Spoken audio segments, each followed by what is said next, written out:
This is internationally best-selling indie author Michael Brent Collings inviting you to join me at bestsellerlife.com/DCR to unlock my tips, tricks, and hacks for a successful writing career. So go to bestsellerlife.com/DCR and kickstart your writing adventure today.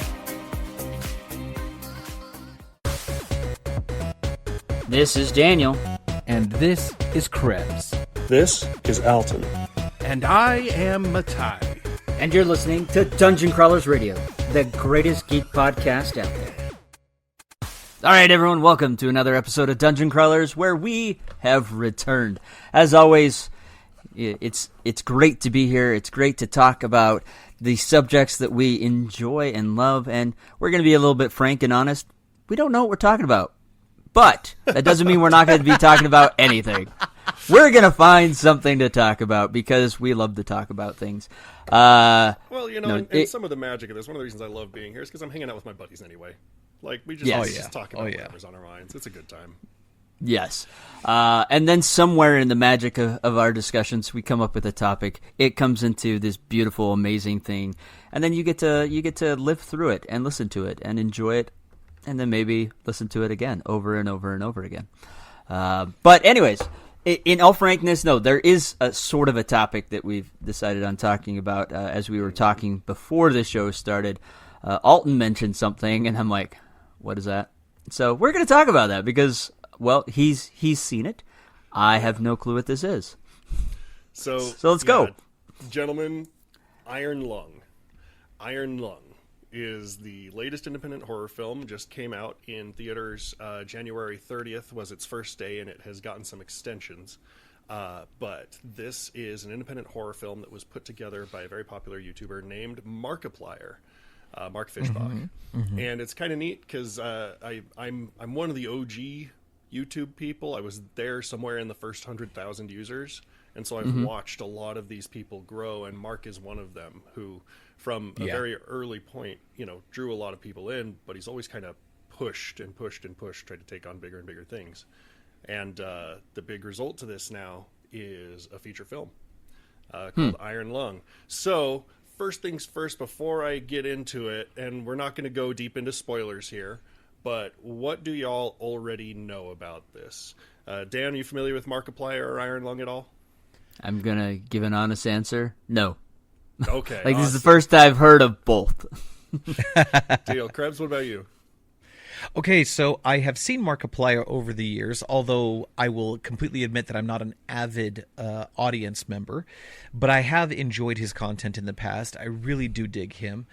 And I've been hearing about Iron Lung. I've been seeing some social posts around it, but I don't know that I think I've seen part of the trailer. I'm not even sure I've seen the whole trailer. Okay. I totally feel like this is a Three Bears moment. Like, Alton's like, everything, yeah. He knows all of it. Josh is somewhere in the middle, and I'm clueless. So, yeah. So then here's what I'd like to do then, is let me talk about the film itself and the history of how we got there. But then I have a discussion point that I want to get your guys' thoughts on. So let's see how this goes. So let's things first. Iron Lung was originally an independent video game. Came out, I believe, in 2022, maybe 2021. Interesting. Okay. And Markiplier at the time had just finished up this huge YouTube project, Space with Markiplier. What was the name of it? Brain's not working right now. But anyway, he'd done some longer form content in partnership with YouTube, and was just starting to get back into his regular schedule of being able to do uploads when he encountered this independent game, and it kind of caught him by surprise. So as he started to get more into it, he got there just before some major lore updates, and somewhere in that period, I don't know all of the details, he ended up reaching out to the creator of the video game or got in contact with them. I don't know who contacted who, and ultimately they generated this movie together. Okay. Now, the thing that's really fascinating about this game is that it's very atmospheric horror.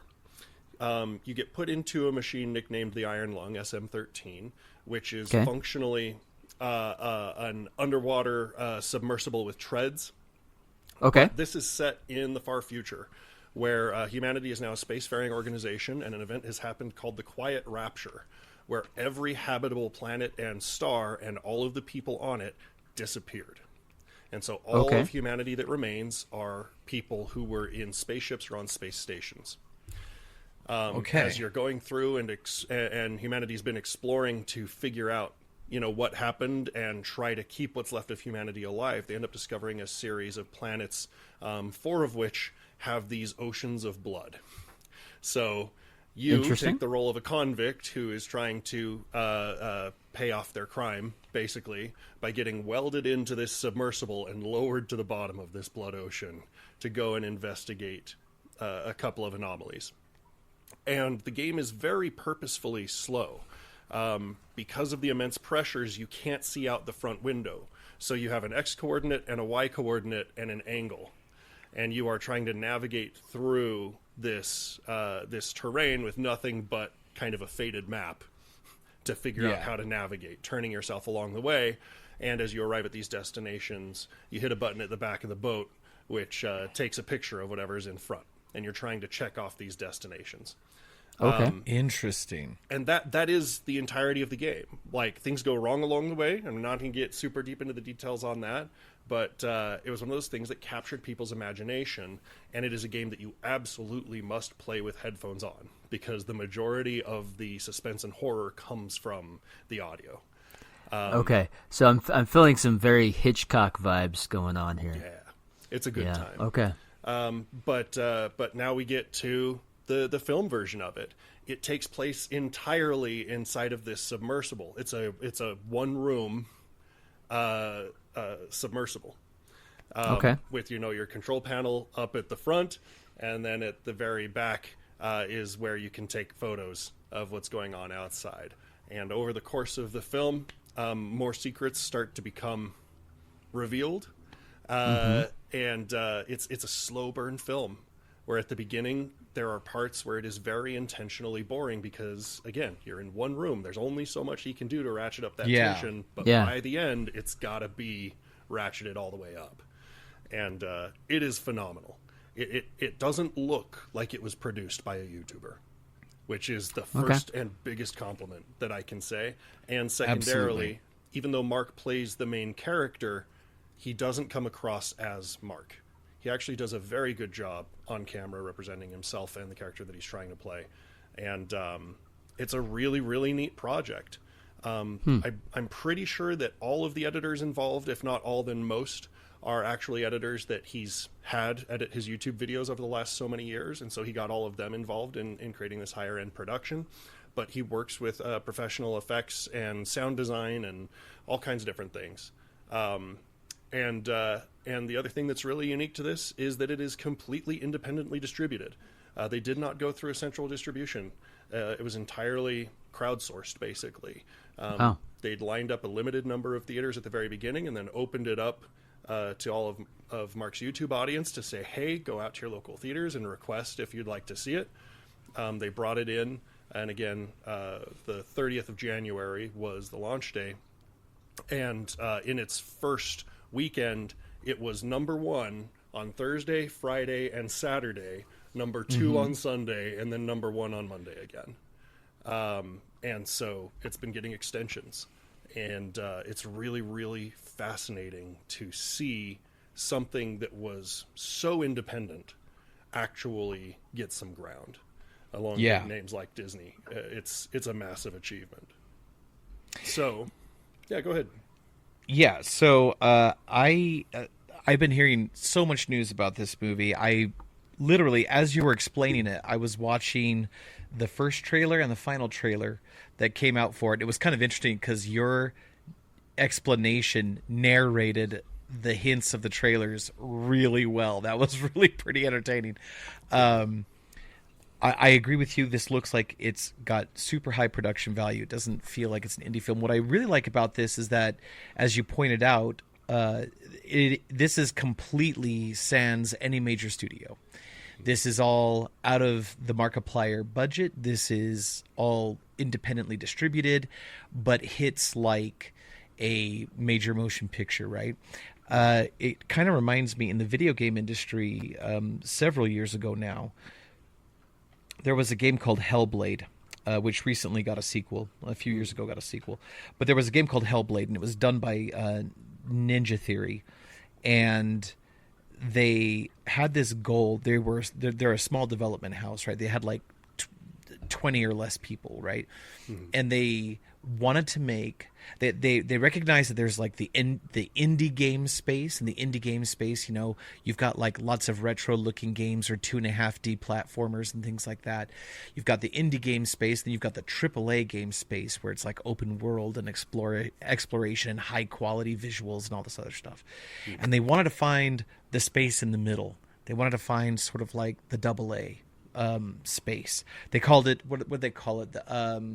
They called it, I can't remember now, but they had like a neat nickname for it. I'll have to figure it out later.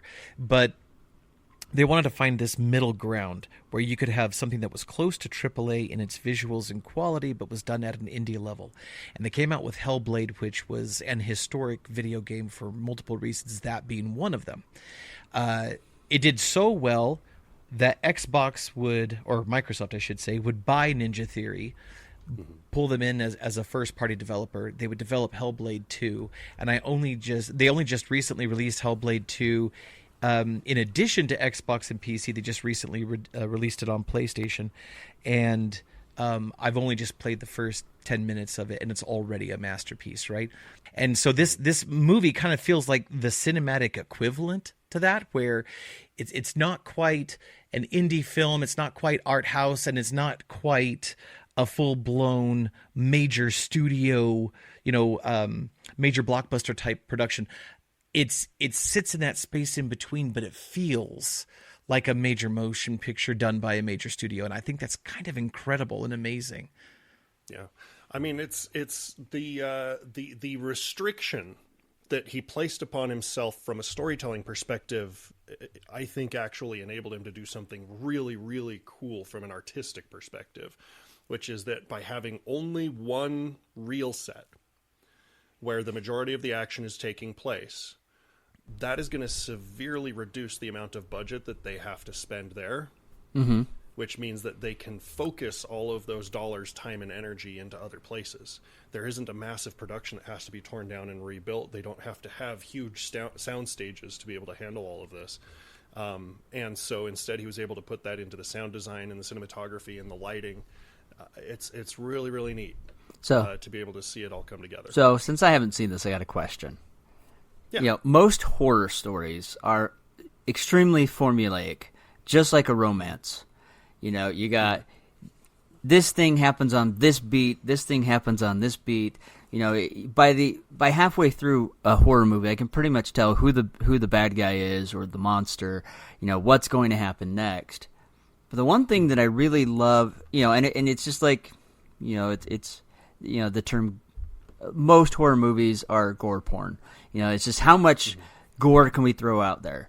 But what I really loved about like Hitchcock movies, and one of my favorite horror movies is called Darkness Falls, because you never see the monster kill anyone on screen. It takes them off screen, and you hear the screams, you hear the crunching, the breaking of bones, and the death off screen, and it plays havoc with your head. So my question is, because he's in a submersible, and you've said it's atmospheric horror, is a lot of those elements in this movie, where you're not, yes, of course, we got to see the monster eventually and see some of that stuff, but is a lot of that building up of that tension, the sounds that you're hearing and the noises, so that your body is responding from a fear, place of fear, and like, what is that? What's going on? Yeah. So you're nailing it. You're nailing that part of it. Now, I will say that as I'm usually pretty good at being able to see endings and far in advance and things like that. And this doesn't follow most of the formulas. Good. I already knew a little bit of information from the video game, but he's clearly built upon it, and directly with the video game developers' involvement, I might add.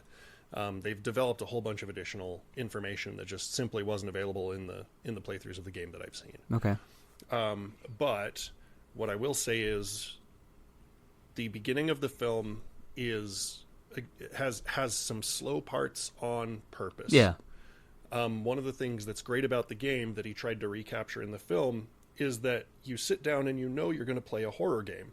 But for the first 3/4 of the game, it doesn't feel like a horror game. It's rather monotonous, but you just get lost in this basic mechanic of, okay, I'm going to go do my work. I'm going to go to all of these different locations. And he's done some very similar things inside the film itself while adding more context to the main character, who we don't really get to see or learn much about in the video game itself. Yeah. And so, as a result, he sets up a couple of minor mysteries and things that you're seeing that development over the first 2/3 of the film that are periodically being interrupted by these moments of tension. Yeah. So it's still, I will say, I still think there are some pacing issues where I could see maybe he held a little bit too long trying to keep you in that nice lulled state. But overall, very well executed, and it does a really good job of protecting that last 1/3 to 1/4 of the movie. Okay. Where things have to ratchet up and get a little weird in a very positive way. Yeah, so it sounds like Act 1 is a lot of story building. They have to do that in case people going to see it have not played the video game. So that's a requirement. So we have that build up, learning of the world, the situation, the character. Through Act 2, we're getting maybe a little bit of tension, but at the same time, we're learning more about the character. And, in a video game, you don't really need to know much about the character because it's like, okay, this is our goal and that's your focus. In a movie, you can't do that. You got to have emotional investment. We need to invest in this character. So, of course, it sounds like they're pulling those strings to get you emotionally tied to this character. So when Act 3 hits and, the crap hits the fan, you want to see this guy succeed because he's a convict. We got to start liking the convict because we already have our predefined prejudice because he's a convict. We don't like that guy. He's done something bad. But the story comes along that, well, maybe what he did was out of self-preservation or not so bad because of X, Y, Z. So when Act 3 hits, we want to see him live. We want to see him survive. And it sounds like they've done a good job. And what's even more amazing, and we're seeing some other things, kind of like with Mel Gibson too, is the standard Hollywood framework is broken. They're only going to go with movies that they know are going to bring in money. Well, this was done on a low budget. It's solid and good, and it's getting, at least from my understanding from you, it's getting a lot of attention. People want to go see it. I wouldn't be surprised if it does better than most Hollywood movies out there. And, that's something that they've been complaining about is, people aren't going to see movies as much anymore. And I think that's because we're getting the same repetitive stuff. I remember growing up, we were getting some weird movies, but you go see it and you're like, this is amazing. I mean, who would have thought going in 1983 to go see Kroll would have been a life changer for some people. Formative experience. Yeah. Wait, you guys have seen Kroll? Yeah. That's funny you should bring that up. But again, Star Wars was a giant leap of faith with George Lucas, and now it's a cultural icon, and it's because of chances that were taken by some, creators. I don't think they do that as much anymore. Yeah, see, and it's funny that you bring that up because that leads perfectly into kind of where I wanted to jump off from this and get your guys' thoughts. Because we've watched a lot of what has happened in Hollywood. Yeah. As movie budgets have become increasingly bloated, productions have become increasingly complicated, and at the end of the day, the actual product that is being delivered to people, while it is generally improving in terms of quality, I guess, it's not improving at the rate of the amount of money that's being spent. Yeah. Right? And so now we have something like this that's very independent, that had basically a $0 marketing budget, who, 6x'd its budget in the first weekend. That's phenomenal. Yeah. But when we go and you brought up Lucas, you brought up Spielberg. Yeah. These are people who had a high degree of independent of independence Yeah. in creating their films, where they were able to control their vision from beginning to end. And as a result, I believe that is one of the main reasons that it came out as beloved and high quality as it does. And I think that as those blockbusters started to become money-making opportunities, you now have this competition between the people who want to make the money, who are the numbers people, and the creatives who are actually in charge of putting together a good story. And they don't always agree with each other because one wants safety and the other one needs to take risks. Yeah. But I think that this makes a very important statement as to what is possible. And there's one other detail that came out from behind the scenes in an interview. Well, Mark posted a video in which he was talking about the arrangements. The theaters who took on Iron Lung, because there was no distribution or promotion company in the middle, it's effectively a 50-50 split on ticket price. Oh, wow. Which is So not the normal. theaters, yeah, they're going to make way more on the ticket, but the creative team who is behind it also makes way more on the ticket because there isn't a whole bunch in the middle that's got to be handled. Yeah. And we're already dealing with situations in modern theaters right now where the standard box office bloat, it's starting to become hit or miss. Yeah. You've got to have a reason to go to the theaters outside of it.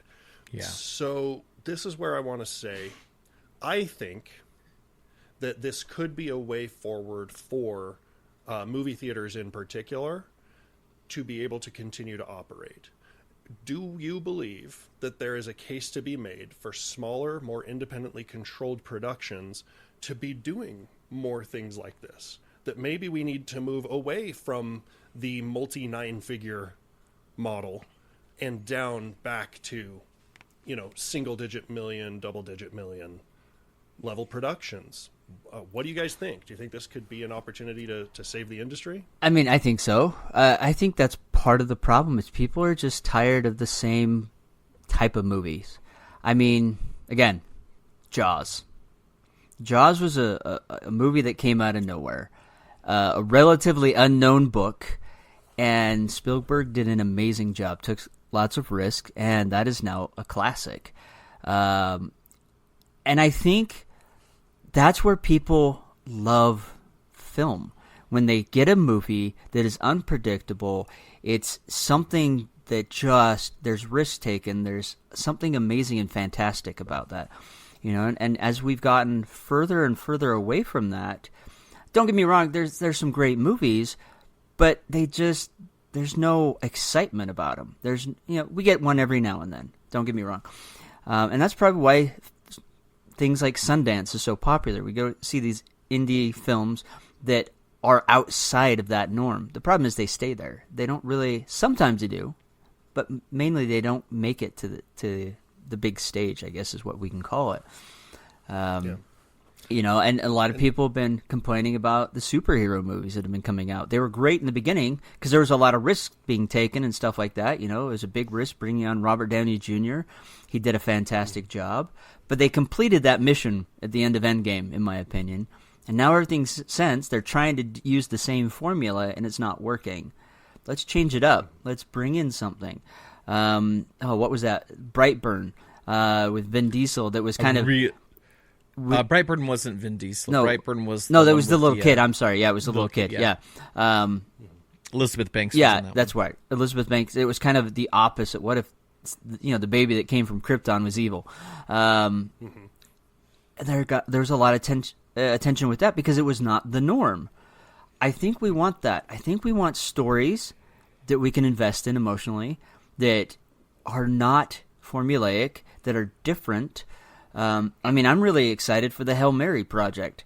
That is a fantastic book, and it looks like they've done really well with it. But it's a bigger budget, but it's not the norm, And I think some studios are trying to pull away from that a little bit, but I do think there's a lot of fear because, Hollywood is designed like, if you're a president of a film company, if you don't make X amount of money in, your first year or your second year, you're out. They're going to pick someone else, which I think is dumb.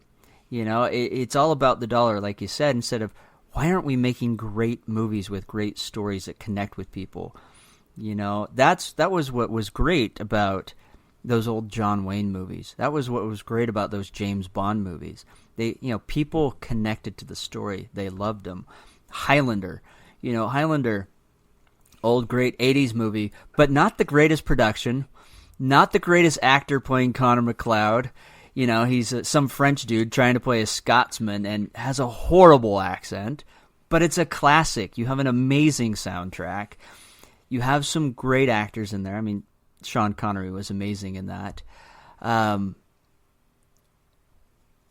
But if you look at it compared to what we're seeing now, you're like, this isn't the greatest movie. Never-Ending Story, that's a movie we've all seen. Going back and watching that, I'm just like, oh my gosh, I used to watch this like crazy because it looks horrendous. But it has a great story. And I think we've lost that in modern filmmaking. It's all about the money, the graphics, the display, and how much more can we put into it instead of, is this story great? The last Ant-Man and Wasp movie, Quantumanium, it was okay, but it wasn't a great story. And I think that's kind of the problem. And I think, again, diving into the last 3 Star Wars movie, they were visually stunning and amazing, but it wasn't a great story. And I think that's where Hollywood is really missing the beat. Doesn't matter how much money you throw at it. If you don't have a compelling story, something that engages your audience. And again, don't get me wrong, a lot of people like those Star Wars movies. A lot of people like those movies I identified. But you need those things to make it amazing. And I think we need to shift a little bit. We can still have those big budgets, but let some of the little guys show up. Let's have some middle ground movies, kind of like Krebs was explaining with the games. We don't need to have completely indie and these, AAA movies. Let's find some middle ground for some of these other movies to show up, and we might, especially the movie theaters, might start seeing people returning to the seats. Yeah. So then, Josh, I got to throw the same question to you.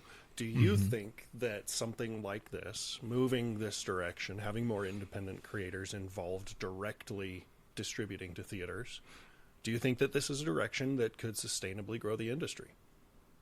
I've been pondering that. I've been pondering that since you asked that, and that's because, as you guys well know, I've been in the indie space for decades at this point, just doing little projects here and there, nothing too insane. But one of the things that we've constantly acknowledged is there is a massive leap from the indie space to the blockbuster space, right? Yeah. To the major motion picture space. And it occurs to me that basically that space is being largely gatekept by the major studios and always has been. You have to be a certain level of player, and the question is, okay, well, how do I become that player? And there is quite a bit of there's a massive difference systemically between doing something at an independent level versus doing something at a commercial level, and naturally so, right? Like, it's not shocking. I'm not saying anything weird, but what Markiplier has done here is that he's proven that you can go through the entire filmmaking process on your own. It still requires budget, so you've got to solve the budget problem, but it doesn't require you to go to a studio to get that budget. When George Lucas was making Star Wars in 1976, he was appealing to these studios. He was trying to get the money because what he wanted to do was just not feasible without an enormous amount of funding, and they didn't have crowdfunding at that point, right? And so he had to appeal to the gatekeepers of the silver screen. And it took a very young studio at that time. It took a young studio at that time to take a chance on him and his little agricultural space opera. And it paid off, right? Yeah. But one of the things that my friend John Soares and I have been working on, actually primarily John, I've just been the talent. He's been the brains behind it. But one of the things that he's been trying to do is to demonstrate, hey, we made this, feature-length film for $25,000. We took out a small business loan, and we did this, and we've now gotten past break even. We've paid it all off. But this is what we did with what Hollywood would consider nothing. Imagine what we could do with 50. Imagine what we could do with 100. And when he's doing that, he's kind of appealing. He's trying to hit that middle space. But keep in mind that I think Markiplier has done it.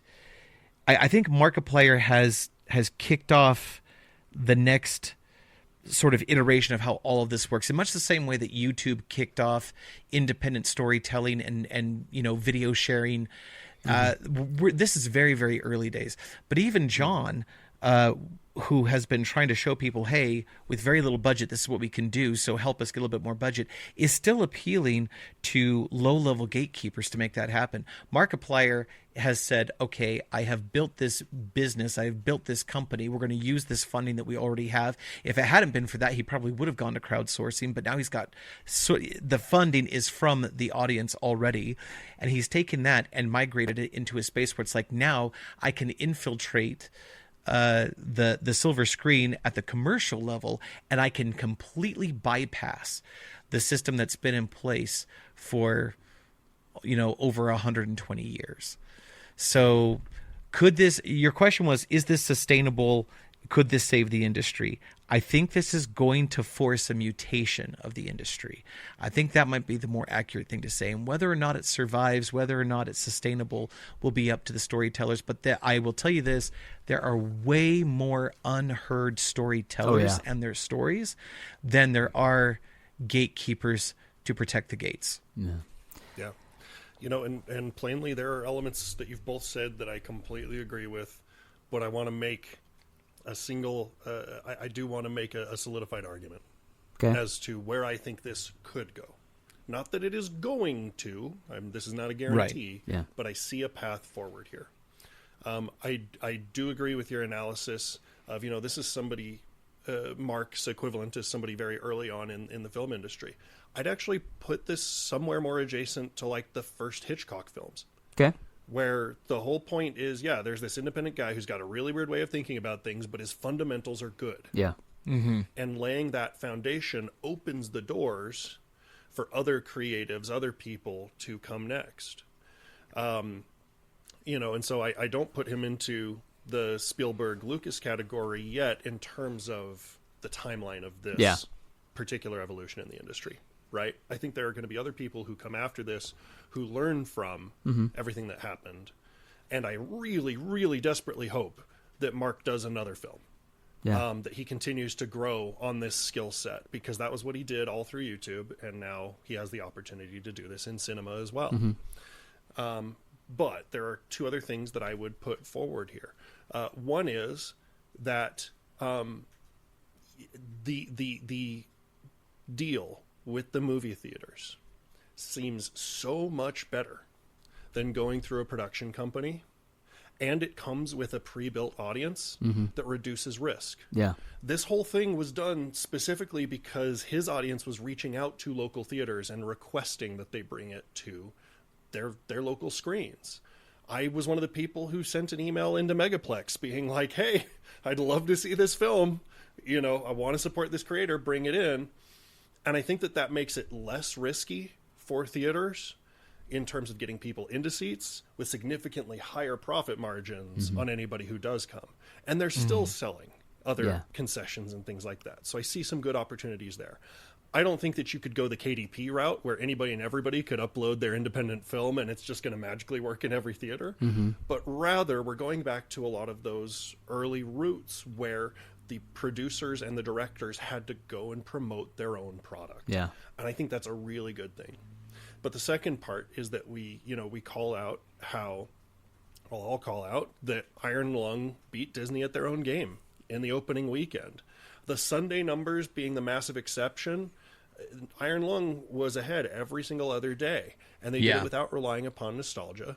But I think that one of the reasons that it worked is one of the lessons that Disney forgot that brought them into the Disney Renaissance. When Wells and Eisner Jeffrey Wells and Michael Eisner came in the late 80s, early 90s. They developed this strategy of getting on base. Disney at the time had been really focused on making everything a blockbuster. Because Star Wars showed what that could do. And then as Spielberg and others continued to follow up, we had all of these huge films that were making money hand over fist. Yeah. But I think that the low-hanging fruit days of the theater industry are over. And now it's time for movie theaters to adapt the same strategy that Disney did during the Renaissance, which is not everything that comes in has to be a home run blockbuster. Yeah. Let's just make sure that everything that comes in connects with its audience. And if we're doing a first base film, it's going to receive a first base budget. And if we're doing a third base film, it's going to get a third base budget. And then every once in a while, we aim for a home run. Yeah. So that not every single release that comes out carries the same level of promotion, risk, and significantly reduced reward. Right? And so this is an opportunity where I think movie theaters have an opportunity to have a greater hand in the way that the industry moves, and that if they are willing to work more with local creators and give opportunities and put the ones that are really good at connecting with their audience in front of people, this is where we move forward. Because movie theaters are now no longer the place where you go just to see a new story. Yeah. This is an event. This is a space where you are specifically going with other fans, with other people that you like, to get together, have a bucket of popcorn. It is a special occasion. So you've got to have reasons just beyond, there's a new X film coming out to show up. It's got to be, here's my crew, here's my audience, here are the people that I like. We're getting together to go do something fun. Yeah. It requires more work from the movie theaters in particular. But you're also spreading your risk out across more films rather than relying upon whatever the big studio is putting out this week has to pay our bills this month. Yeah. We're saying, okay, we're going to spread it out and actually use our 8 screens to do something more than show just the big guys. And between these 8 films, we're going to be able to pay our rent, right? I want to see where that goes. And I hope that it creates an opportunity for more independent storytellers in particular to hone their craft and come into it. And the same way that horror tends to be the low budget thing that breaks the system and gets people in the door, hopefully this is one of those that opens the door for many others too, not just horror, but beyond. And I'm excited to see where it goes. Yeah.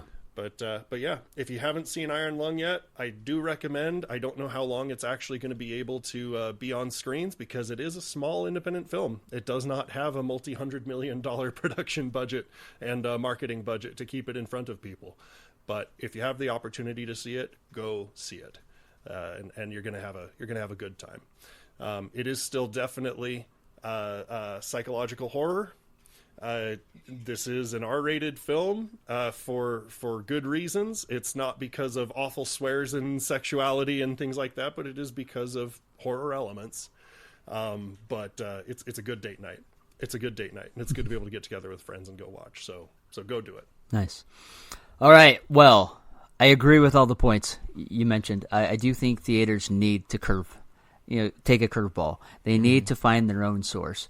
They've been too reliant on Hollywood, to be honest, with those big budget films.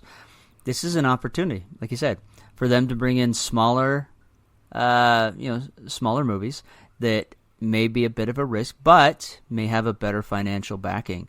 If they're getting 50% of the ticket, like, I don't think most people understand that they don't get a lot of that ticket price that you're paying. That's where they make up their money, is the concessions, and that's why concessions are so expensive. I was actually shocked when I first learned that, because I'm like, seriously, they only get that fraction of an amount on this ticket? That's ridiculous. Because they're the ones that are actually showing the film. You'd think they'd get more. Nope, it's the big studio. So this sounds like a great opportunity, and you're right. It is harder to get people in the seats because now movies are coming straight to Netflix or Amazon or all these other, the new Brandon Sanderson Mistborn film is going straight to Apple TV. It's not going to a theater. So there's a lot more competition than they used to have. Back in the day when we were growing up, if you wanted to see a new movie, you went to the theater. And then if you missed it there, you went to the Blockbuster Video or Hollywood Video or some movie rental store. And some people might be listening to this going, what the crap is that? Yes, long before the days of streaming, you had to go to a building, find a movie on the shelf, and rent it for the weekend. Same thing with video games. And that was the only avenue. Now there are so many avenues now. So they need to get creative. They need to change it up. So I do agree with that. But what I would say, you listeners out there, if you want to help change that mindset, go see this film. Request the film. Bring it in. Keep having people see it, because then they'll start taking notice of like, wow, this is working. And we're making money. And people are coming in. And I mean, that's what keeps a movie in the theater, is people continually coming to see it for repeat. I mean, I saw Gladiator 6 times in the theater when it came out, because it was amazing. And that kept dragging on. The typical window for a movie in the theater is only 45 days. It's a very short window. But we can extend that if we keep watching it and tell other people so they go and watch it. But all right, well, we've taken a lot of time. This is a great topic. Very interesting. I'm going to have to go see this movie now. I'm not a huge horror fan, but this definitely, because it has Hitchcock vibes, I'm going to have to go see it. So with that said, we'll catch you next time. And Dungeon Crawlers, tell your story, whatever may come. And whether you are super duper into psychological horror or you are the next Hitchcock victim yourself, always remember to be epic and don't suck. Thank you for listening to the podcast. If you like this episode, please give us a 5-star rating on iTunes, Spotify, or wherever you find us. Remember, the Force will be with you, always.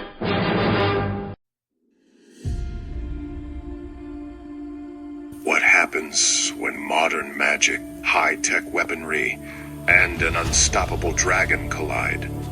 Find out in the epic audiobook of A Dragon's Fate, brought to life by Daniel and Krebs. This Whitney Award finalist novel will pull you into a pulse-pounding world where a secret cabal battles for power, and a dragon could bring everything to an explosive end. Don't just hear the story. Feel the magic, the danger, and the action. Get ready for a ride you won't forget. Grab your copy of A Dragon's Fate, now available on Audible.